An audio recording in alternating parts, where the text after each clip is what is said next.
अस्मद्गुरुभ्यो नमः। अस्मत्परमगुरुभ्यो नमः। अस्मत्सर्वगुरुभ्यो नमः। श्रीमते रामानुजाय नमः।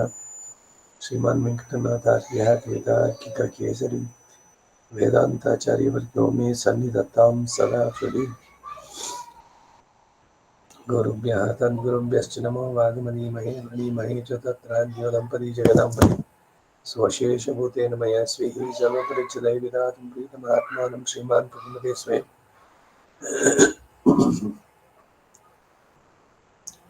शुक्लां वरदरं विष्णुं शशिवर्णं चतुर्भुजं प्रसन्नवदनं ध्यायेत् सर्वविघ्नोपशान्तिः।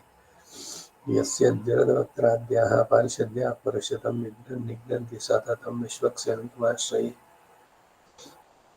ज्ञानानन्दमयं देवं निर्मलं स्फटिकाकृतिम् आधारं सर्वविद्यानां हयग्रीवमुपास्महे।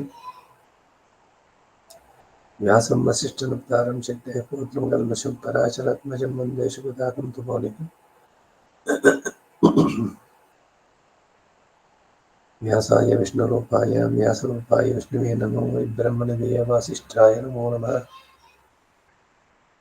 जयति पराशरसूनुः हृदयनन्दनो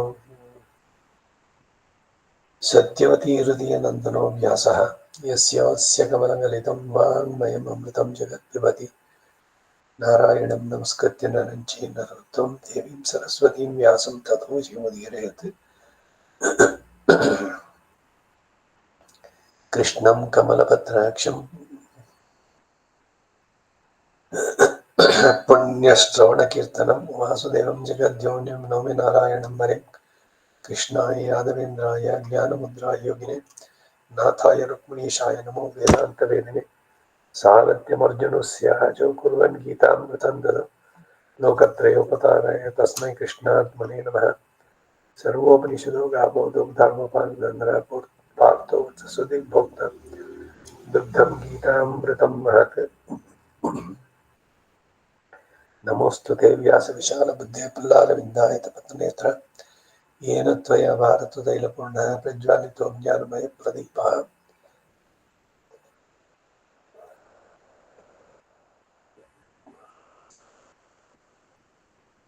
युधिष्ठिरो धर्ममयो महाद्रुमः स्कन्दोऽर्जुनो भीमसेनोऽस्य शाखाः माद्रीसुतो पुष्पफले समृद्धे मूलं कृष्णं ब्रह्म च ब्राह्मणाश्च।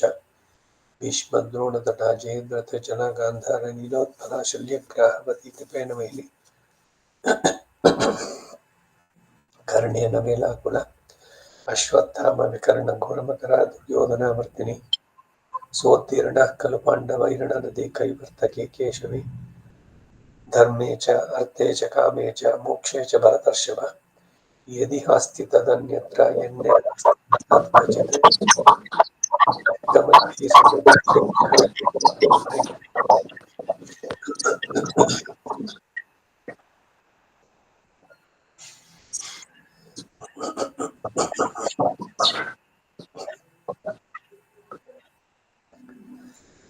अथ श्रीमन्महाभारते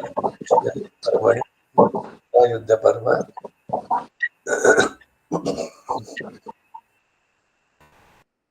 ಗದಾಯುದ್ಧ ಪರ್ವದಲ್ಲಿ 63ನೇ ಅಧ್ಯಾಯ. ಪಾಂಡವರು ರಥಗಳನ್ನೇರಿ ದುರ್ಯೋಧನ ಬಿಡಾರಕ್ಕೆ ಹೋಗಿದ್ದು, ಕೃಷ್ಣ ಅರ್ಜುನನನ್ನು ರಥದಿಂದ ಇಳಿಸಿ ತಾನು ಇಳಿದೊಡನೆ ರಥ ಉರಿದು ಹೋಗಲು ಕೃಷ್ಣ ಅದರ ಕಾರಣವನ್ನು ಅರ್ಜುನಕ್ಕೆ ತಿಳಿಸಿದ್ದು. ಕೃಷ್ಣನ ಪ್ರೇರಣೆಯಿಂದ ಪಾಂಡವರು ಆ ದಿನ ರಾತ್ರಿ ಓಘವತಿ ಅನ್ನೋ ನದಿ ತೀರದಲ್ಲಿ ತಂಗಿದ್ದು, ಯುಧಿಷ್ಠಿರನ ಹೇಳಿಕೆಯಂತೆ ಕೃಷ್ಣನು ಗಾಂಧಾರಿಯನ್ನು ಸಮಾಧಾನಗೊಳಿಸೋದಕ್ಕಾಗಿ ಹಸ್ತಿನಾಪುರಕ್ಕೆ ಹೊರಟರು. ಇದಿಷ್ಟು ಇಂದಿನ ಈ ಅಧ್ಯಾಯದ ಕಥಾನಕ.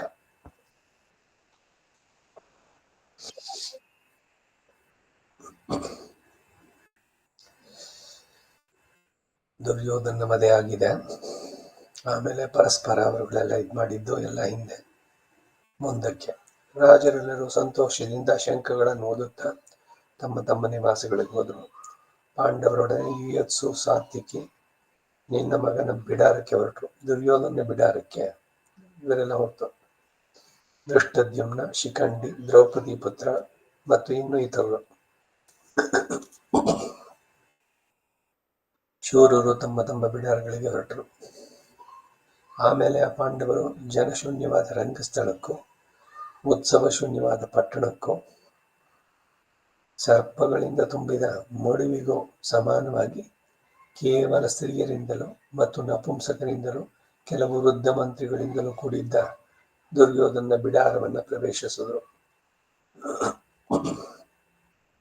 ದುರ್ಯೋಧನ ಮುಂಭಾಗದಲ್ಲಿ ಹೋಗತಕ್ಕ ಭಟರು ಕಾವಿಯ ಬಣ್ಣದ ಮಾಸಿದ ಬಟ್ಟೆಗಳನ್ನು ಧರಿಸಿ ಬದ್ಧಾಂಜಲಿಗಳಾಗಿ ಪಾಂಡವರನ್ನು ಹಿಂಬಾಲಿಸಿದರು.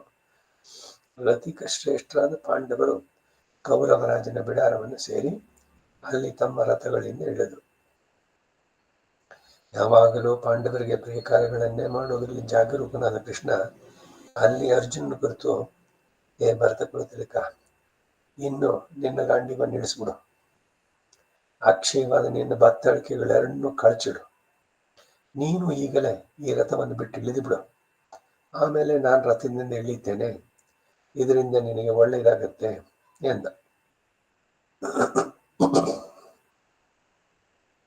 ಭಗವಂತ ಹೇಳಿದ ಮಾತನ್ನ ಚಾಚು ತಪ್ಪದೆ ಅಟ್ಲೀಸ್ಟ್ ಫಾಲೋ ಮಾಡುವಂಥ ಬುದ್ಧಿ ಅರ್ಜುನನಿಗಿತ್ತು. ಅರ್ಜುನ ಅದರಂತೆ ನಡೆಸಿದ. ಅರ್ಜುನ ಕೆಳಕ್ಕೆ ಇಳಿದೊಡನೆ ಕೃಷ್ಣನು ಕುದುರೆಗಳ ಕಡಿವಾಣಗಳನ್ನು ಸಡಿಲಿಸಿ ತಾನು ರಥದಿಂದ ಕೆಳಕಿಳಿದ. ಲೋಕೇಶನು ಮಹಾತ್ಮನು ಆದ ಕೃಷ್ಣ ಕೆಳಕ್ಕೆ ಇಳಿದೊಡನೆ ಆ ರಥದ ಧ್ವಜದಲ್ಲಿ ವಾಸ ಮಾಡುತ್ತಿದ್ದ ವಾನರನು ದೇವತೆಗಳು ಅದೃಶ್ಯರಾಗಿ ಹೊರಟೋದು. ಆಂಜನೇಯ ಇದ್ನಲ್ಲ, ಕಪಿಧ್ವಜ ಇವನು, ಅರ್ಜುನನ ರಥ, ಅವರುಗಳು ಅದೃಶ್ಯರಾಗಿ ಹೊರಟೋದ್ರು. ಮೊದಲೇ ದ್ರೋಣ ಕರ್ಣರ ದಿವ್ಯಾಸ್ತ್ರಗಳಿಂದ ಉರಿಸಲ್ಪಟ್ಟಿದ್ದ ಆ ಮಹಾರಥ ಒಡನೆ ಬೆಂಕಿ ಹತ್ತಿ ಊರಿದು ದಗ್ಧವಾಯಿತು. ಆಕಾಶವನ್ನು ಮುಟ್ಟುವಂತೆ ಮಹೋನ್ನತವಾದ ಅದರ ಧ್ವಜ, ರಶ್ಮಿ ಸಹಿತಗಳಾದ ರಥಾಶ್ವಗಳು, ನೊಗ, ಮೂಕಿ, ಹಗ್ಗ ಇವುಗಳೊಡನೆ ಮೊತ್ತಕ್ಕೆ ಆ ರಥ ದಗ್ಧವಾಗಿ ಹೋಯಿತು. ಅದನ್ನು ನೋಡಿ ಪಾಂಡವರಿಗೆ ಬಹಳ ವಿಸ್ಮಯವಾಯಿತು. ಆಗ ಅರ್ಜುನ ಕೃಷ್ಣನ ಮುಂದೆ ಕೈಗಳನ್ನು ಜೋಡಿಸಿ ಅಭಿವಾದನೆ ಮಾಡಿ, ಗೋವಿಂದ, ಏನು ಆಶ್ಚರ್ಯ ಇದು, ನನ್ನ ರಥ ಹೀಗೆ ಇದ್ದಕ್ಕಿದ್ದ ಹಾಗೆ ದಗ್ಧವಾದದ್ದೇಕೆ? ಹೇ ಮಹಾಬಾಹು, ನಾನು ತಿಳಿಯಬಹುದಾದರೆ ಅದನ್ನು ನನಗೆ ತಿಳಿಸ್ಬೇಕು. ನೋಡಿ, ಇದು Vinaya. If I am eligible for it, ನಾನು ಅದನ್ನು ಕೇಳಬಹುದು ಅಂತಿದ್ರೆ ತಿಳಿಸು ಅಂದ. ಆಗ ಕೃಷ್ಣ, ಹೇ ಅರ್ಜುನ, ಆ ರಥ ಹಿಂದೆಯೇ ದ್ರೋಣ ಕರ್ಣನ ದಿವ್ಯಾಸ್ತ್ರಗಳಿಂದ ದಗ್ಧವಾಗಿ ಹೋಗಿತ್ತು. ಆದರೆ ನಾನು ಅದರ ಮೇಲೆ ಏರಿ ಕುಳಿತಿದ್ರಿಂದಲೇ ಇದುವರೆಗೆ ಅದು ಭಸ್ಮವಾಗಲಿಲ್ಲ. ಈಗ ನೀನು ಕೃತಕೃತ್ಯನಾದ್ದರಿಂದ ನಾನು ಅದನ್ನು ಬಿಟ್ಟು ಇಳಿದಿದ್ದರಿಂದ ಆ ರಥ ಅದೇ ಬ್ರಹ್ಮಾಸ್ತ್ರ ತೇಜಸ್ಸಿನಿಂದ ಭಸ್ಮ ಆಯಿತು ಅಂದ. ಷಡ್ಗುಣ ಪರಿಪೂರ್ಣನು, ಶತ್ರು ಸಂಹಾರಕನೂ ಆದ ಕೃಷ್ಣನು ಮುಗುಳ್ನಗೆಯಿಂದ ಯುಧಿಷ್ಠಿರನನ್ನು ಅಪ್ಪಿಕೊಂಡು, ಹೇ ಕುಂತಿನಂದನ, ನಿನ್ನ ಭಾಗ್ಯ ವಿಶೇಷದಿಂದ ನೀನು ಜಯಿಷನ್ನಾಗಿ ಪ್ರಕಾಶಿಸುತ್ತಿರುವೆ. ದೈವಾನದಿಂದ ನಿಮ್ಮ ಶತ್ರುಗಳು ಜಯಿಸಲ್ಪಟ್ಟರು. ಅದೃಷ್ಟವಶದಿಂದ ಗಾಂಡೀವಧಾರಿಯಾದ ಅರ್ಜುನ, ಭೀಮಸೇನ, ನೀನು, ಮಾದ್ರಿಪುತ್ರ ನಕುಲ ಸಹದೇವರು ಈಗ ಸೌಖ್ಯದಿಂದ ಬದುಕಿದ್ದೀರಿ. ಅನೇಕ ವೀರರು ಹತರಾದರು. ಶತ್ರು ರಾಜರೆಲ್ಲ ಕೊಲ್ಲಲ್ಪಟ್ಟು ನೀವು ಯುದ್ಧ ಭೂಮಿಯಿಂದ ಬಿಡುಗಡೆ ಹೊಂದಿದ್ರಿ. ಇನ್ನು ಮುಂದೆ ಮಾಡಬೇಕಾದ ಕಾರ್ಯಗಳನ್ನು ಮಾಡಿ. ಹಿಂದೆ ಅರ್ಜುನ ಉಪಪ್ಲಾವ್ಯ ನಗರಕ್ಕೆ ಬಂದ ನನಗೆ ನೀವು ಮಧುಪರ್ಕವನ್ನು ಕೊಟ್ಟು, ಹೇ ಮಹಾಬಾಹು, ಪ್ರಭು, ಗೋವಿಂದ, ನನ್ನ ಸಹೋದರನು, ನಿನ್ನ ಬಂಧುವಾದ ಈ ಧನಂಜನನ್ನ ಎಲ್ಲ ಆಪತ್ತುಗಳಿಂದ ರಕ್ಷಿಸು ಅಂತ ಹೇಳಿದ್ದಲ್ವೇ? ಆಗ ನಾನು ಹಾಗೆ ಆಗಲಿ ಅಂತ ಹೇಳಿದ್ದೆ. ಅದರಂತೆ ಶೂರನು ಸತ್ಯಪರಾಕ್ರಮವಾದ ಈ ಸವಿಸಾಚಿಯನ್ನು ರಕ್ಷಿಸಿ ಸಹೋದರರೊಡನೆ ಅವನು ಜಯ ಹೊಂದುತ್ತೆ ಮಾಡಿದ್ದೇನೆ. ವೀರನಾಶಕರವಾದ ಯುದ್ಧದಿಂದ ನಿಮ್ಮನ್ನು ಬಿಡುಗಡೆ ಹೊಂದಿಸಿದೆ ಎಂದ. ಕೃಷ್ಣನ ಈ ವಾಕ್ಯವನ್ನು ಕೇಳಿ ಧರ್ಮರಾಜ, ಹೇ ಶತ್ರುನಾಶಕ, ದ್ರೋಣ ಕರ್ಣನು ಪ್ರಯೋಗಿಸಿದ ಬ್ರಹ್ಮಾಸ್ತ್ರವನ್ನ ವಜ್ರಾಯುಧ ಪಣಿಯಾದ ಎಂದೂ ತಡೆಯಲಾರ. ಅವುಗಳನ್ನು ತಡೆಯಲು ಇನ್ನೊಬ್ಬನಲ್ಲದೆ ಮತ್ತಾರು ತಾನೇ ಶಕ್ತರು. ನಿನ್ನ ಅನುಗ್ರಹ, ಅದರಿಂದಲೇ ಯುದ್ಧದಲ್ಲಿ ಈ ನಮ್ಮ ಪ್ರಬಲ ಶತ್ರುಗಳು ಹತರಾದರು. ಮಹಾಯುದ್ಧ ರಂಗಕ್ಕೆ ಪ್ರವೇಶಿಸಿದ ಅರ್ಜುನನು ನಿನ್ನ ಅನುಗ್ರಹದಿಂದಲೇ ಬೆನ್ನು ತೋರಿಸಿ ಓಡದಂತೆ ನಿಂತ. ಹೇ ಮಹಾಬಾಹು, ನಿನ್ನ ಕೃಪೆಯಿಂದಲೇ ನಾನು ನನ್ನ ಪರಂಪರೆಯವರು ಯುದ್ಧ ಕಾರ್ಯಗಳನ್ನು ನಡೆಸಿ ಪರಾಕ್ರಮದ ಉತ್ತಮ ಫಲಗಳನ್ನು ಪಡೆದವು. ನೀನು ಲೋಕವದ್ಯ, ಎಲ್ಲಿ ಧರ್ಮವಿರುವುದೋ ಅಲ್ಲಿ ಕೃಷ್ಣ ಇದ್ದಾನೆ, ಕೃಷ್ಣನಿರುವ ಕಡೆಯಲ್ಲಿ ಜಯ ಸಿದ್ಧ ಎಂದು ಉಪಪ್ಲಾವ್ಯದಲ್ಲಿ ಶ್ರೀ ವ್ಯಾಸ ಮಹರ್ಷಿಯು ನನ್ನೊಡನೆ ಹೇಳಿದ್ದನು ಎಂದ. ಆಗ ಕೃಷ್ಣ, ಓ ಭರತ ಶ್ರೇಷ್ಠ, ನಿನ್ನ ಮತ್ತು ನಿನ್ನ ಶತ್ರುಗಳ 18 ಅಕ್ಷೋಹಿಣಿ ಸೈನ್ಯಗಳು ಬಲದಲ್ಲಿ ಅರ್ಜುನನೊಬ್ಬನಿಗೆ ಸಾಟಿಯಾಗಲಾರವು. ಈ ಅರ್ಜುನನು ಶಿವನಿಂದ ಅನೇಕ ದಿವ್ಯಾಸ್ತ್ರಗಳನ್ನು ಪಡೆದು ಯುದ್ಧದಲ್ಲಿ ನೀನು ನನಗೆ ಸಮಾನನು ಅಥವಾ ನನಗಿಂತಲೂ ಉತ್ತಮನೇ ಎಂದು ಅನುಗ್ರಹಿಸಲ್ಪಟ್ಟವನು. ನರಶ್ರೇಷ್ಠನಾದ ಅರ್ಜುನನಿಗೆ ನೀನು ಆಜ್ಞೆ ಮಾಡಿದ್ದರೆ ಆತನು ಭೂತ ಭವಿಷ್ಯದ್ ವರ್ತಮಾನ ಕಾಲದ ಪ್ರಾಣಿಗಳನ್ನೆಲ್ಲ ಅರ್ಧ ನಿಮಿಷದೊಳಗಾಗಿ ತೀರಿಸಿಬಿಡುತ್ತಿದ್ದ ಎಂಬುದು ನನ್ನ ಅಭಿಪ್ರಾಯ.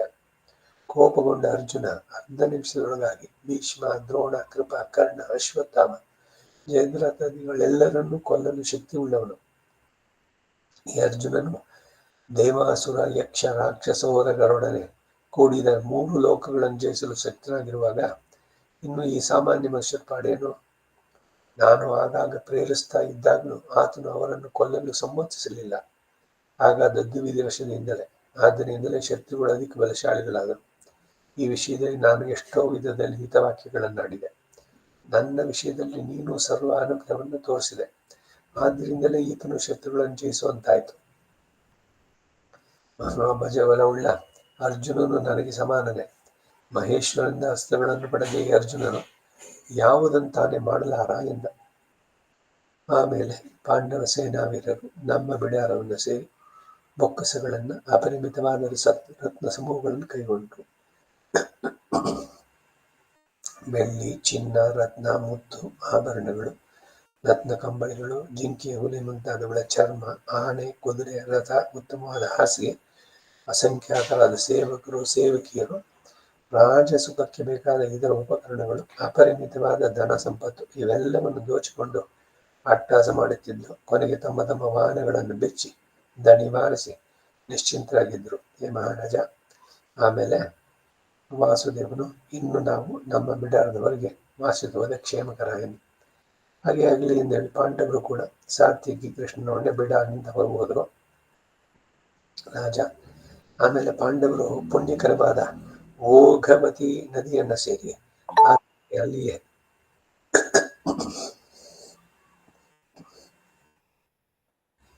ನದಿ ತೀರದಲ್ಲಿ ವಾಸ ಮಾಡಿದ್ರು ರಾತ್ರಿ.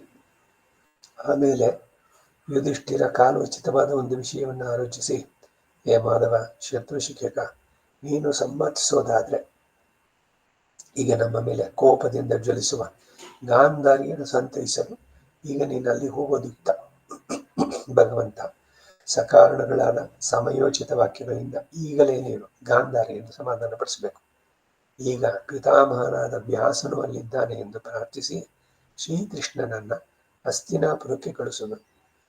ಪ್ರತಾಪಶಾಲಿಯಾದ ಕೃಷ್ಣ ದಾರುಕನ ಸಾರಥ್ಯದಿಂದ ಧೃತರಾಷ್ಟ್ರ ಇರುವ ಸ್ಥಳಕ್ಕೆ ವೇಗದಿಂದ ಹೋದ. ಶೈಬ್ಯ, ಸುಗ್ರೀವಗಳೆಂಬ ಕುದುರೆಗಳನ್ನು ಕಟ್ಟಿದ್ದ ರಥದ ಮೇಲೆ ಹೋಗುತ್ತಿರುವ ಕೃಷ್ಣನನ್ನು ನೋಡಿ ಪಾಂಡವರು, ಪುತ್ರವಿಹೀನಳು ಕೀರ್ತಿಮತಿಯೂ ಆದಂತಹ ಗಾಂಧಾರಿಯನ್ನು ನೀನೇ ಸಂತೈಸು ಎಂದು ಬಾರಿ ಬಾರಿಗೂ ಬೇಡಿದರು. ಅದರಂತೆ ಕೃಷ್ಣ ಹಸ್ತಿನಾಪುರದಲ್ಲಿ ಗಾಂಧಾರಿ ಬಳಿ ಹೋದ. ಇಲ್ಲಿಗೆ 63ನೇ ಅಧ್ಯಾಯ.